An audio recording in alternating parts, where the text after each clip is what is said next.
First, never skip a meal.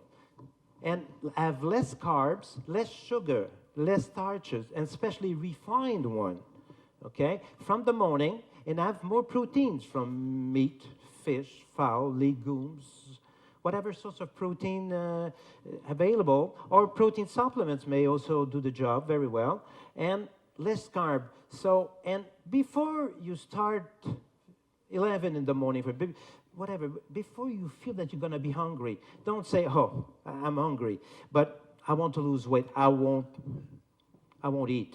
I will lose more. Those of you who do that, raise your hand. Those of you who say, I won't eat. Yeah, never do that, please, because the curve, the sugar, curve of the sugar will go down, and you won't be able to control it with no willpower. So by the time you feel that it's starting, and if you can eat 5 minutes before, you'll have just a small snack, mostly protein. Don't have a fruit all by itself. Don't have an apple at 3 all by itself. If you're prone to hypoglycemia, those of you who have taken apples at around 4 because they felt hungry, raise your hand. Yeah. Did it work long? No. Half an hour later, you crave for more, because you accentuate this. It's insulin is secreted, and you create more hypoglycemia. If you absolutely want your apple, take a protein source with it. Maybe a piece of lean cheese, or ham, or whatever you like, or nature plain yogurt, or a protein supplement. You can take the protein all by itself, or if you want to have a fruit. But there are some fruits or products that will help you more than others, or provoke more hypoglycemia. So be aware of what helps you or not. So prevent it. So the secret is less carbs, less sugar, more proteins from food or protein supplements, and not going over how many hours? 4. Some of you is 3. Those who are very, very prone to hypoglycemia is 3 hours. Most of the other one, you can go to 4, but don't extend it to 5, 6. You won't be able to control with your willpower. It's impossible. It's physiological, it's physical, you won't make it. So the next physical thing responsible is fatigue. How many of you do sleep 7 hours or less per night? Raise your hands. In the back, yeah? Okay. 6 hours per night. 5?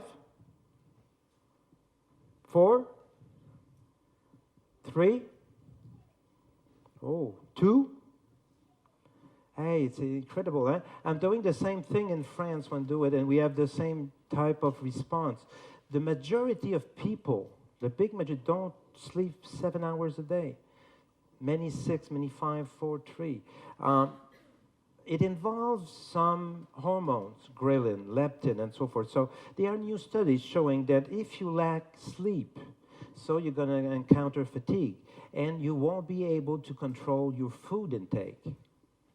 So the only treatment that I know for fatigue and lack of sleep is rest and is sleep.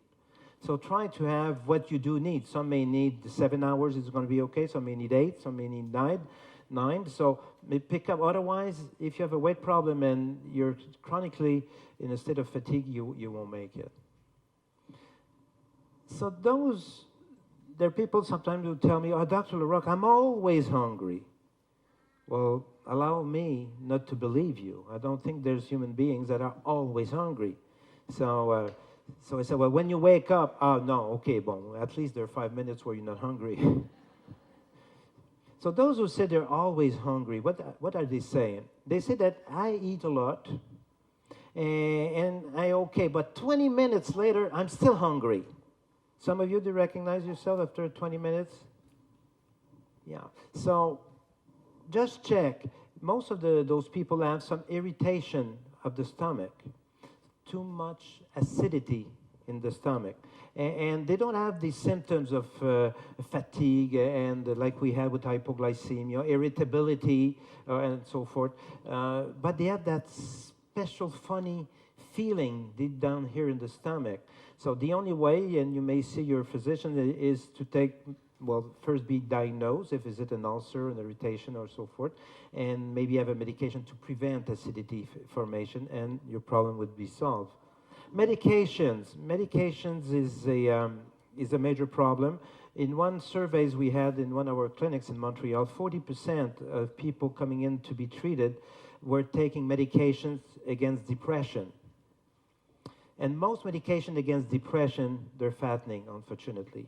And also those for antipsychotic medications. This is also a major problem because against convulsion too is the same thing. So their medication, cortisone, you're probably all aware, people will get, but we do need it. But if you do need that medication, I mean, you still can't prevent gaining too much weight by being followed. But the worst medication to gain weight is insulin or medication that stimulate insulin. Are there any diabetic here, type 2 diabetic? Yeah, some. The best treatment for diabetes, if you, I don't know how it went in your case, but you go and see a doctor, I mean, he takes the blood out of you and says, oh, you've got diabetes. What will be probably his first reaction to your physician is say, here's a prescription, I will give you medication. And then you're going to start with 1 pill a day. And then after, and the blood sugar will come down, he will ask you to buy a little machine to measure your blood sugar. And then you say, it's okay. But then you're going to go to a party and you say, oh, that nice cake. Oh, I take medication, I can have that cake, no problem. So then you take the cake. And even if you don't take it, medication that stimulate insulin production are fattening. So you start with 1 pill, 3-4 months later, it's not enough, you need 2 pills, you need 3 pills. Then you will change, will add some more kind of pills. So many patients of mine come with a bag of medication, 20 pills per day, 3 needles per day. And this is common, and this is the evolution. If you have diabetes in your family, father, mother, look at how many pills and medication they were taking. How many, and then the doctor will say, well, now we need to give you insulin shots. Well, you start with 5, 10 units. Then you're going to get to 15, 20, 25, 30, 35. There's no limit. The treatment of diabetes type 2 is lose the weight.